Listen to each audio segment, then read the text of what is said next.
Good morning mga idol. So, what's up? Dito naman tayo sa greenhouse, no? Greenhouse ng aming sadyang name. Yun, ito yung mga tanim niya, mga malaki na. Namumunga na. So, ang trabaho dito guys, ang ginagawa namin ay naglalagay kami ng linsa Video ako tol nga dyan tol ipasa sa ako tol. para hindi matumba yung tanim pag malakas yung hangin.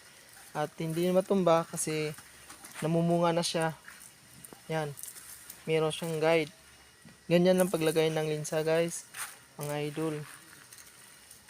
Pasa dyan sa ako na vlog tol. Madali lang. Ito yung trabaho namin dito sa farmer.